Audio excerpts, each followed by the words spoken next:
Hello दोस्तों, welcome to the daily brief, जहां हम मार्केट्स की सबसे बड़ी स्टोरीज और ट्रेंड्स को सिंप्लीफाई करते हैं। मैं हूं आपकी होस्ट भव्या दुआ। आज है वेंसडे 25 सितंबर और आज मैं आपके लिए 3 बड़ी स्टोरीज लाई हूं। आप हमें स्पॉटिफाई, एप्पल पॉडकास्ट या किसी भी प्लेटफॉर्म पर सुन सकते हैं। और अगर आप पढ़ना पसंद करते हैं तो हमारी नो स्पैम न्यूज़लेटर को सब्सक्राइब कर लीजिए फॉर अ क्विक रनडाउन। सब लिंक्स आपको डिस्क्रिप्शन में मिल जाएंगे। तो चलिए शुरू करते हैं।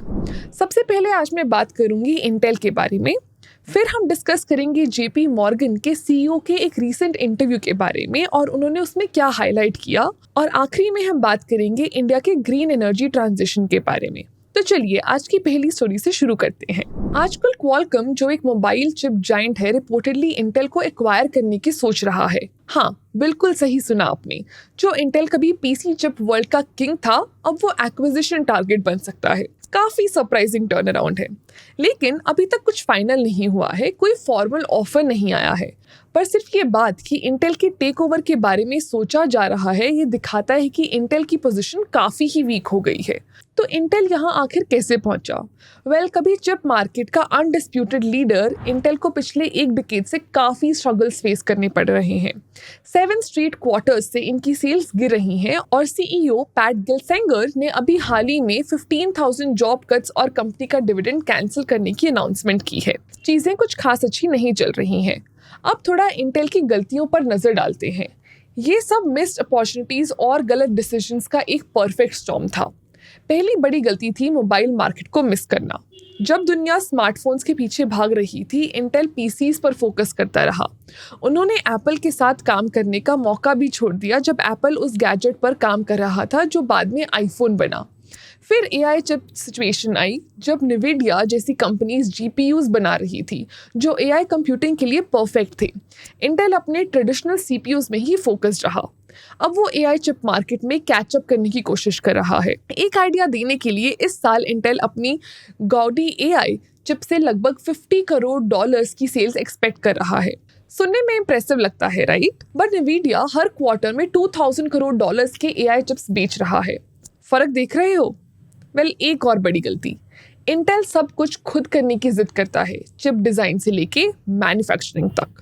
जब बाकी कंपनीज फैबलेस मॉडल पर शिफ्ट हो गई हैं, जहां वो सिर्फ डिजाइन पर फोकस करती हैं और मैन्युफैक्चरिंग को टीएसएमसी जैसे स्पेशलाइज्ड फाउंड्रीज को आउटसोर्स करते हैं, इंटेल अपने पुराने तरीकों पर अटका रहा। और जब मैन्युफैक्चरिंग इश्यूज आए, पूरी कंपनी को नुकसान उठाना पड़ा। मिड 2010s के मैन्युफैक्चरिंग प्रॉब्लम्स ने इंटेल को नैनोमीटर रेस में पीछे छोड़ दिया, जिसमें स्मॉलर चिप्स बेटर होते हैं। टीएसएमसी और सैमसंग आगे निकल गए और 2019 तक यूएस ने अपना कटिंग एज चिप मैन्युफैक्चरिंग का टॉप स्पॉट खो दिया, जिसमें इंटेल का फेल होना एक बड़ा रीजन था। पैट गिल्सेंगर, जो 2020 में सीईओ बने, चीजें ठीक करने की कोशिश कर रहे हैं। वो इंटेल की मैन्युफैक्चरिंग को दूसरी कंपनीज के लिए ओपन कर रहे हैं और एआई में कैचअप कर रहे हैं। उन्होंने अपने राइवल एआरएम के साथ पार्टनरशिप भी की है, समझते हुए कि दुनिया के आधे से ज्यादा फाउंड्री रेवेन्यू एआरएम डिजाइन्स पर बेस्ड है। पर एक इतनी बड़ी कंपनी को टर्न अराउंड करने में टाइम लगेगा और सक्सेस की कोई गारंटी नहीं है। इंटेल का स्टॉक 60% गिर चुका है जब से गिल्सेंगर ने अपना टर्न अराउंड प्लान अनाउंस किया था। 1981 के बाद पहली बार इंटेल अपनी बुक वैल्यू से नीचे ट्रेड कर रहा है। मतलब इन्वेस्टर्स को लगता है कि इस कंपनी की वैल्यू उसके पास के सम से कम है। एक टाइम था जब इंटेल के चिप्स हर पीसी में होते थे, और अब ये दिन आ गए हैं। चलिए अब क्वालकॉम की डील की बात करते हैं। ऑन पेपर ये डील काफी बड़ी हो सकती है। शायद ये माइक्रोसॉफ्ट के $69 बिलियन के एक्टिविजन एक्विजिशन से भी बड़ी हो, making it the largest tech deal in history. पर काफी बड़े हर्डल्स हैं। सबसे पहले एंटी ट्रस्ट का इशू है। चिप इंडस्ट्री के 2 जायंट्स का मर्जर रेगुलेटर्स के लिए रेड फ्लैग्स रेज करेगा, जो ऑलरेडी टेक मर्जर्स को लेकर कॉशियस हैं। दूसरा, क्वालकॉम इसको फंड कैसे करेगा? जब ये न्यूज़ आई थी तब इंटेल की मार्केट कैप लगभग $93 बिलियन थी। ये सम क्वालकॉम के लिए भी काफ़ी ही बड़ा है। और फिर पॉलिटिकल एंगल भी है। आजकल चिप सिर्फ बिजनेस की नहीं, बल्कि नेशनल सिक्योरिटीज़ का भी इशू बन चुका है। यूएस गवर्नमेंट चिप मैन्युफैक्चरिंग को वापस अपने देश में लाना चाहती है। क्वालकॉम इंटेल मर्जर को लेकर उनकी क्या फीलिंग्स रहेंगी, ये तो गेस करना मुश्किल है। तो क्वालकॉम का इंटेल को खरीदने का आइडिया इंटरेस्टिंग है, पर काफी सारे मूविंग पार्ट्स हैं और कोई गारंटी नहीं है कि ये डील होएगी या नहीं। लेकिन एक बात पक्की है, इंटेल के स्ट्रगल्स ने टेक दुनिया में कुछ बड़े शेकअप्स के लिए दरवाजे खोल दिए हैं। तो ये थी हमारी आज की पहली स्टोरी। अब चलते हैं जेपी मॉर्गन के सीईओ के रीसेंट इंटरेस्टिंग इंटरव्यू के कुछ इनसाइट्स पर। जेपी मॉर्गन के सीईओ जेमी डिमॉन ने रिसेंटली सीएनबीसी टीवी 18 के साथ एक इंटरव्यू में बात की। उन्होंने इंडिया यूएस सेमीकंडक्टर डील से लेकर इंडिया का ग्लोबल सप्लाई चेन्स में बढ़ते हुए रोल तक सब डिस्कस किया। अब आप सोच रहे होंगे कि जेमी डिमॉन क्या बोल रहे हैं और इससे हमें क्या लेना देना। वो दुनिया के सबसे बड़े बैंक्स में से एक को लीड करते हैं, तो उनकी ग्लोबल इकोनॉमी पर अच्छी नज़र होती है। जब वो बोलते हैं तो लोग सुनते हैं। तो चलिए उनके इंटरव्यू के मेन पॉइंट्स को सिंप्लीफाई करते हैं और देखते हैं कि ये क्यों इम्पोर्टेंट है। सबसे पहले डिमॉन ने इंडिया और यूएस के बीच सेमीकंडक्टर डील की इंपॉर्टेंस पर फोकस किया। उन्होंने इसे एक बड़ा स्टेप कहा, सिर्फ इकोनॉमिक ग्रोथ के लिए ही नहीं बल्कि चाइना पर डिपेंडेंसी कम करने के लिए भी। चाइना सेमीकंडक्टर प्रोडक्शन में डोमिनेंट प्लेयर रहा है और यूएस जैसे कंट्रीज उस पर ज़्यादा डिपेंडेंट हो गए थे। लेकिन अब जियोपॉलिटिकल टेंशन्स बढ़ने के साथ स्पेशली ट्रेड और टेक्नोलॉजी के मामले में यूएस अपनी सप्लाई चेन्स डाइवर्सिफाई करना चाहता है। डिमॉन ने कहा कि semiconductors aren't just about powering smartphones anymore, they're crucial for national security. उन्होंने ये भी कहा that the world can't rely on just one country for something as critical as semiconductors. India और यूएस का मिलकर सेमीकंडक्टर बनाना इस डायरेक्शन में एक बड़ा स्टेप है। ये fab Bharat semi, third I tech और यूएस स्पेस फोर्स के साथ पार्टनरशिप में बनेगी, जो मिलिट्री हार्डवेयर और टेलीकॉम नेटवर्क्स के लिए चिप्स बनाएंगे। दोनों कंट्रीज के लिए ये एक विन विन सिचुएशन है। ये डील यूएस की चाइना से डीकपल होने की ब्रॉड स्ट्रैटेजी का हिस्सा है। इंडिया के साथ पार्टनर करके यूएस अपनी वल्नरेबिलिटी कम कर रहा है। इंडिया को इससे ग्लोबल मैन्युफैक्चरिंग में एक बड़ा प्लेयर बनने का मौका भी मिलेगा। इंडिया के लिए ये अपने मैन्युफैक्चरिंग सेक्टर को बूस्ट करने और चाइनीज इंपोर्ट्स पर रिलायंस कम करने का एक स्टेप है। डिमॉन ने सिर्फ यही नहीं बल्कि इंडस्ट्रियल पॉलिसी पर भी बात की, स्पेशली जब बात नेशनल सिक्योरिटी की होती है। उन्होंने कहा कि it's smart for countries to protect critical industries like semiconductors, energy and rare earth materials, but there is a danger in going too far. Over regulation can suffocate innovation. India US semiconductor partnership एक smart industrial policy का example है जो growth को balance करता है और vital supply chains को secure करता है। लेकिन डिमॉन ने एक वार्निंग दी कि इंडिया को अपने इंडस्ट्रियल पॉलिसी को ब्यूरोक्रेटिक नाइटमेयर बनाने से बचाना होगा। उनका एडवाइस था कि the key is to stay focused on strategic sectors without letting policies or excessive regulation slow things down. अगर इंडिया ये बैलेंस कर पाए तो ये बाकी कंट्रीज के लिए एक एग्जाम्पल बन सकता है कि कैसे इकोनॉमिक ग्रोथ और नेशनल सिक्योरिटी को अलाइन किया जा सकता है। फिर डिमॉन ने चाइना +1 स्ट्रैटेजी पर भी बात की, जिसमें ग्लोबल कंपनीज अपनी चाइना पर डिपेंडेंसी कम करने के लिए दूसरे कंट्रीज को अपने सप्लाई चेन्स में ऐड कर रही हैं। इस शिफ्ट के बारे में डिमॉन ने कहा कि India has a real opportunity here. Apple जैसी कंपनीज अब अपना प्रोडक्शन चाइना के बाहर शिफ्ट कर रही हैं और इंडिया अपने आप को इस ट्रांजिशन में एक की प्लेयर बनाने के लिए तैयार कर रहा है। लेकिन डिमॉन रियलिस्टिक थे। This shift won't happen overnight. For industries like semiconductors, it could take up to 10 or 15 years to fully transition away from China. उन्होंने ये एक्सप्लेन किया। लेकिन मोमेंटम तो है। डिमॉन ने एम्फसाइज किया कि इंडिया को अपने इंफ्रास्ट्रक्चर में इन्वेस्ट करते रहना होगा और अपना बिजनेस एनवायरनमेंट अट्रैक्टिव बनाना होगा। डिमॉन का मानना है कि the semiconductor fab is just one piece of the puzzle. अगर India global supply chain shifts का फायदा उठाना चाहता है तो उसे पुश करते रहना पड़ेगा। डिमॉन ने इंडिया के एक बड़े challenge FDI which is foreign direct investment पर भी बात की। मेक इन इंडिया जैसे इनिशिएटिव्स के बावजूद 2023 में FDI 43% गिर गया था। डिमॉन ने बताया कि ये सिर्फ ग्लोबल इकोनॉमिक कंडीशंस की वजह से नहीं था। इन्वेस्टर्स अभी भी पॉलिसी चेंजेस और रेगुलेटरी अनप्रेडिक्टेबिलिटी को लेकर भी कंसर्न्ड हैं। पॉलिसीज के बारे में डिमॉन ने ये भी कहा कि while India has done a lot to improve its business environment, investors still worry about sudden policy shifts and regulatory unpredictability when it comes to India. उन्होंने स्ट्रेस किया कि FDI वहीं जाता है जहां कॉन्फिडेंस होता है और इंडिया को इस कॉन्फिडेंस को बिल्ड करने के लिए ज़्यादा मेहनत करनी होगी। इंडिया दुनिया की 5th लार्जेस्ट इकोनॉमी है, लेकिन फॉरेन इन्वेस्टमेंट अट्रैक्ट करने में सिर्फ 15th रैंक पर है। डिमॉन ने ये भी कहा कि इंडिया का अपनी होम ग्रोन कंपनीज को ज़्यादा प्रेफर करना भी एक इशू है, जिस वजह से फॉरेन इन्वेस्टर्स कॉशियस रहते हैं। उनका मैसेज क्लियर था। इंडिया के पास मैसिव पोटेंशियल है, लेकिन उसे अपनी रेगुलेशंस को सिंप्लीफाई करना होगा और इंटरनेशनल इन्वेस्टर्स के साथ ट्रस्ट बिल्ड करना होगा। उन्होंने एडवाइस किया कि the goal should be to make doing business in India as predictable and as transparent as possible. In short, Jamie Dimon का टेक अवे सिंपल था। इंडिया एक ग्लोबल पावर हाउस बनने के पोटेंशियल रखता है, लेकिन उसे रेड टेप को कट करना होगा और एक stable investor friendly environment create करना होगा। तो ये थी आज की हमारी दूसरी स्टोरी। अब हम बात करेंगे इंडिया के ग्रीन एनर्जी ट्रांजिशन की स्टोरी के बारे में, क्योंकि इंडिया अपने एनर्जी जर्नी के एक क्रूशियल पॉइंट पर है जहां अगले 10 सालों में पावर इंफ्रास्ट्रक्चर को काफ़ी एक्सपैंड करने का प्लान है। मोतीलाल ओसवाल ने पावर सेक्टर पर एक रिपोर्ट पब्लिश की है और मैं कुछ की ट्रेंड्स शेयर करना चाहती हूँ जो इंडिया की पावर जनरेशन और कंजम्पशन को अगले कुछ सालों में शेप करेंगे। सबसे पहले, इंडिया को 2032 तक अपनी इंस्टॉल्ड पावर कैपेसिटी को डबल करके 900 गीगावाट्स तक पहुंचना पड़ेगा। फिलहाल ये 442 गीगावाट्स पर है। ये सिर्फ ज़्यादा पावर ऐड करने का गोल नहीं है, बल्कि एक सस्टेनेबल और फ्यूचर प्रूफ एनर्जी मिक्स की तरफ बढ़ने का स्टेप है। इस ट्रांजिशन के लिए 40 लाख करोड़ रुपीस की इन्वेस्टमेंट चाहिए होगी। इसमें से 86% जनरेशन और ट्रांजिशन में स्पेंड होगा और बाकी स्मार्ट इंफ्रास्ट्रक्चर जैसे स्मार्ट मीटर्स पर इन्वेस्ट किया जाएगा ताकि एफिशिएंसी बढ़ा सकें।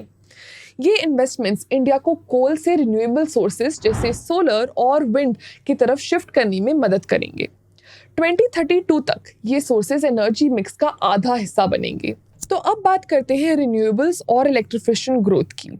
इंडिया की पावर कंजम्पशन हैबिट्स इस ट्रांजिशन के सेंटर में हैं। पहले एनर्जी सोर्सेज में कोल डोमिनेट करता था, लेकिन 2032 तक कोल का शेयर 30% से कम हो जाएगा और रिन्यूएबल्स लीड करेंगे। ये सिर्फ ज़्यादा एनर्जी प्रोड्यूस करने का सवाल नहीं है, बल्कि नए डिमांड्स को मीट करने का भी है, जैसे इंडस्ट्रीज और हाउस होल्ड्स से आने वाली demand. Electric vehicles which is EVs और डेटा सेंटर्स इस फ्यूचर में इंपॉर्टेंट रोल प्ले करेंगे। अगर हम इसे पर्सपेक्टिव में रखें तो 2035 तक ईवीज और डेटा सेंटर्स इंडिया की पावर कंजम्पशन ग्रोथ का 1/3 हिस्सा होंगे। डेटा सेंटर्स 30% एनुअली ग्रो करेंगे और ईवी अडॉप्शन खासकर टू व्हीलर्स में काफ़ी बढ़ेगा। 2035 तक नए टू व्हीलर्स का 60% इलेक्ट्रिक शेयर होगा, जो पावर कंजम्पशन का 17% होगा। सिर्फ ईवीज और डेटा सेंटर्स ही नहीं, हाउस होल्ड इलेक्ट्रिफिकेशन भी बढ़ रही है जैसे जैसे लोगों की इनकम्स बढ़ती हैं। एनर्जी हेवी अप्लायंसेस जैसे एयर कंडीशनर्स की डिमांड 6% पर ईयर बढ़ रही है। ग्लोबली भी इलेक्ट्रिफिकेशन बढ़ रही है। International energy agency which is IEA का प्रेडिक्शन है कि ये 2015 के 18% से बढ़कर 2030 तक 30% हो जाएगी और इंडिया इस ग्रोथ का एक बड़ा पार्ट होगा। बट आखिर ये एनर्जी डिमांड बढ़ क्यों रही है? वेल, इकोनॉमिक ग्रोथ से। इंडिया की एनर्जी नीड्स डायरेक्टली उसकी इकोनॉमिक ग्रोथ से जुड़ी हुई हैं। अगर इकोनॉमी 7% एनुअली ग्रो करती है तो अगले 10 सालों में power demand 7 to 9% per year तक बढ़ सकती है। ये वही पैटर्न फॉलो करेगा जो हमने चाइना में देखा 2000s के दौरान, जहां रैपिड GDP ग्रोथ से पावर कंजम्पशन काफ़ी बढ़ी। Regulatory push will also power renewables, because ये ग्रोथ रेगुलेटरी सपोर्ट के बिना पॉसिबल नहीं होता। इंडिया के गवर्नमेंट ने कई पॉलिसीज लॉन्च की हैं रिन्यूएबल्स को एक्सपैंड करने के लिए। रिन्यूएबल परचेज ऑब्लिगेशन ने डिस्ट्रीब्यूशन कंपनीज के लिए मैंडेटरी किया है कि कुछ पोर्शन उनकी एनर्जी रिन्यूएबल से आए। सोलर PV मैन्युफैक्चरिंग के लिए production linked incentives which is PLI scheme का एम है कि इंडिया की रिलायंस इंपोर्ट्स पर कम हो। गवर्नमेंट का एम्बिशियस टारगेट है कि 2030 तक 500 गीगावाट्स रिन्यूएबल कैपेसिटी तक पहुंचना है, जिसमें से अभी 192 गीगावाट्स अचीव हो चुके हैं। तो ट्रांसमिशन और डिस्ट्रीब्यूशन को अपग्रेड करना ज़रूरी क्यों है? वेल, रिन्यूएबल्स का बूम एक और चैलेंज लेकर आता है। इस क्लीन एनर्जी को लोगों तक कैसे पहुंचाया जाए?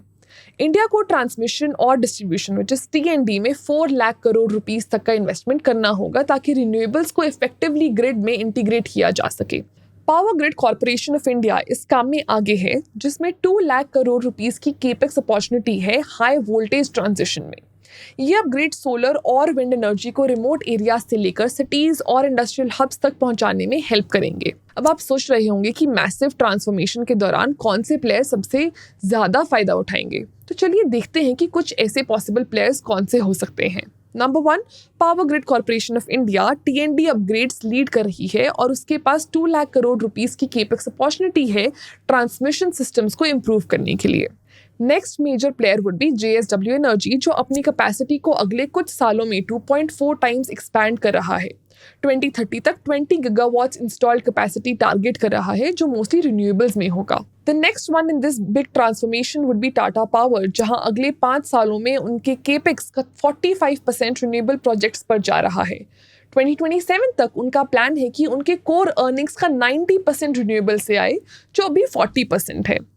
NTPC भी अपना रिन्यूएबल एनर्जी पोर्टफोलियो एक्सपैंड कर रहा है अपने आर्म NGEL के थ्रू, जो 2025 में पब्लिक जाने वाला है। ये IPO NTPC के बिजनेस को बूस्ट कर सकता है। चैलेंजेस भी हैं। अपॉर्चुनिटीज जितनी बड़ी हैं उतने ही बड़े चैलेंजेस भी हैं। एग्जीक्यूशन रिस्क रिन्यूएबल प्रोजेक्ट्स में बड़े होते हैं। राजस्थान जैसे स्टेट्स में ट्रांसमिशन बॉटलनेक्स डिलेज के कारण बन रहे हैं और सोलर और विंड में बढ़ता कंपटीशन मार्जिन्स को स्क्वीज कर सकता है। ऊपर से कमोडिटी प्राइसेस की वॉलेटिलिटी भी सेक्टर को इफेक्ट कर रही है। लेकिन strong government support, ambitious targets और की प्लेयर्स की स्ट्रॉन्ग पोजीशनिंग के साथ इंडिया का ग्रीन एनर्जी ट्रांजिशन एक बड़ी अपॉर्चुनिटी बनकर उभर रहा है। तो ये थी हमारी आज की आखिरी स्टोरी। बट हम इस डेली ब्रीफ को खत्म करने से पहले रोज की तरह आपसे कुछ इंटरेस्टिंग टिडबिट्स डिस्कस करेंगे। नंबर 1, स्पाइस जेट ने 3000 करोड़ रुपीस QIP के थ्रू रेज किए हैं और पहले एक राउंड से 736 करोड़ रुपीस और मिले थे। ये फंड्स एयरलाइन को मार्केट शेयर लॉस से रिकवर करने में हेल्प करेंगे और इंडिया के कंपेटिटिव एविएशन मार्केट में अपनी पोजीशन को स्ट्रॉन्ग बनाने में मदद करेंगे। नंबर 2, मोबीक्विक और वॉरी एनर्जीज को रिसेंटली सेबी से IPOs के लिए अप्रूवल मिला है। मोबीक्विक का प्लान 700 करोड़ रुपीस रेज करना है, जबकि worry energies 3000 crore rupees target कर रही है। दोनों फिनटेक और रिन्यूएबल एनर्जी में ग्रोथ पे फोकस कर रहे हैं। नंबर 3, इंडिया के लेटेस्ट ऑयल और गैस बिड राउंड में बड़े प्लेयर्स जैसे ONGC और वेदांता ने पार्टिसिपेट किया, जिसमें 28 ब्लॉक्स कवर हुए हैं। गवर्नमेंट को उम्मीद है कि इससे डोमेस्टिक एनर्जी प्रोडक्शन को बूस्ट मिलेगा और $2.22 लाख करोड़ के इंपोर्ट बिल्स को कम किया जा सकेगा। नंबर 4, सिलिकॉन ऑटो ने बेंगलुरु में एक R&D सेंटर लॉन्च किया है, जो इलेक्ट्रिक व्हीकल्स और ऑटोनमस ड्राइविंग के लिए सेमीकंडक्टर्स डेवलप करेगा। ये फॉक्सकॉन के इंडिया में EV प्रोडक्शन पुश के साथ अलाइन करता है। नंबर 5, बायजूस ने अपनी US subsidiary Byju's alpha inc पर कंट्रोल खो दिया, जब डिलावरे कोर्ट ने $120 करोड़ के लोन डिफॉल्ट को अपहोल्ड किया।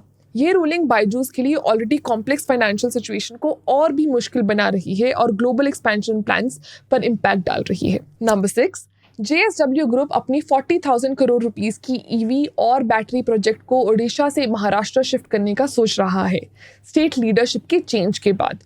औरंगाबाद और नागपुर पॉसिबल नए लोकेशंस हैं इस प्रोजेक्ट के लिए। तो ये थी आज की कुछ बड़ी स्टोरीज। मैं हूँ भव्या दुआ और ये था आज का डेली ब्रीफ। मिलते हैं अगले एपिसोड में।